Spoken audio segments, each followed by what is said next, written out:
తిరుమల తిరుపతి దేవస్థానంలో ఇంత పెను విషాదం బహుశా ఇప్పుడు జరగలేదు. ఒకరు కాదు, ఇద్దరు కాదు, 6 ఇప్పటికీ మరణించారు. అనేక మంది అస్వస్థత గురి అయ్యారు, ఆసుపత్రి పాలయ్యారు.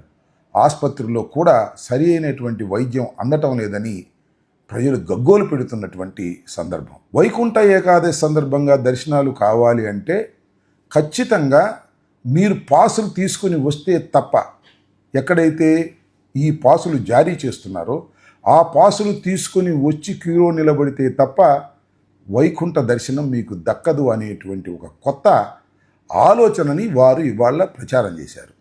జనరల్గా ఏం జరుగుతుందంటే క్యూలో నిలబడ్డ వారందరికీ కూడా వైకుంఠ దర్శనం కూడా చేస్తారు. ఆ రోజు కూడా దర్శనం ఉంటుంది పూర్వం.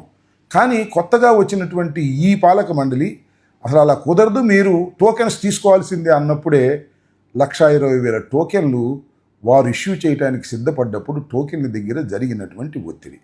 సహజంగా ఒత్తిడి జరుగుతుందని తెలుసు కదా, ఎందుకు పోలీసు వారు నిర్లక్ష్యం చేశారు? ఎందుకు సరైన బందోబస్తు పెట్టలేదు? ఎందుకు ఆ నిర్లక్ష్యం? ఖచ్చితంగా ఇవాళ ఒక పవిత్రమైనటువంటి దేవాలయం దగ్గర ఇలాంటి ఘోరం జరగటానికి ప్రభుత్వ నిర్లక్ష్యమే కారణం తప్ప మరొకటి కాదు అనేది క్లియర్గా అర్థమవుతుంది. మరి ఒక అసమర్థుడిని ఈరోజు టీటీడీ చైర్మన్గా పెట్టడం జరిగింది, ఒక అసమర్థుడిని ఈరోజు ఎస్పీగా పెట్టడం జరిగింది, ఒక కలెక్టర్ని అక్కడ కలెక్టర్గా పెట్టారు. వీళ్ళెవరికి భక్తుల మీద ప్రేమ లేదు, అభిమానం లేదు, వాళ్ళకి సర్వీస్ చేయాలన్న మైండ్ సెట్ కూడా లేదు. ఎంతసేపు చంద్రబాబు నాయుడు చుట్టూ తిరుగుదామా, ఆయనకి భజన వేస్తే చాలు అనుకున్న కార్యక్రమం మనం 6, 7, 8వ తారీఖున చూసాం. నిన్న జరిగింది ఏదో ప్రమాదశాత్తు జరిగింది కాదు, ఇది ప్రభుత్వం చేసిన హత్యలు. ఎందుకంటే చంద్రబాబు నాయుడు గారి నిర్లక్ష్యం, ఆయన నియమించిన టీటీడీ పాలక వర్గం, అలాగే దేవాదాయ శాఖ మంత్రి, అలాగే డిప్యూటీ సీఎం, అలాగే హోంమంత్రి, వీళ్ళందరి నిర్లక్ష్యం వల్లే ఇది జరిగింది. కాబట్టి వీళ్ళందరి మీద కేసులు, అంటే క్రిమినల్ కేసుల్ని ఫైల్ చేయాలని కూడా మేము డిమాండ్ చేస్తున్నాం. లడ్డూ విషయంలో మాట్లాడినటువంటి పెద్దలు ఏవో దీక్షలు చేశారు, ప్రాయశ్చిత్త దీక్ష, సనాతన ధర్మం.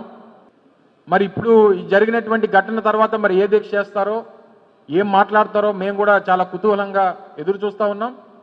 మరి దీనికి ఏ దీక్ష చేస్తారో, ఈ పాప పరిహారాన్ని ఏ రకంగా దీన్ని సరిదిద్దుకుంటారో, దీనికి ఎవరు కారకులను చేస్తారో, సనాతన ధర్మాన్ని కాపాడేటువంటి గొప్ప నాయకులు ఏం సమాధానం చెప్తారో అందరూ కూడా ఎదురు చూస్తూ ఉన్నారు. ఏదేమైనప్పటికీ నిన్న జరిగినటువంటి ఘటన చాలా దురదృష్టకరం. తిరుమల తిరుపతి చరిత్రలో ఎప్పుడు కూడా జరగనటువంటి ఘటన. దీనికి పూర్తిగా ప్రభుత్వం బాధ్యత పడాలి.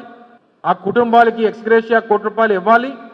దీనికి ఇన్వాల్వ్ అయినటువంటి ఈ నిర్లక్ష్యానికి కారకులైనటువంటి అధికారుల్ని, అది జేఈఓ దగ్గర నుంచి, కలెక్టర్ దగ్గర నుంచి, ఎస్పీ దగ్గర నుంచి సంబంధించినటువంటి అధికారుల వరకు అందరినీ సస్పెండ్ చేయాల్సినటువంటి బాధ్యత ప్రభుత్వం మీద ఉంది.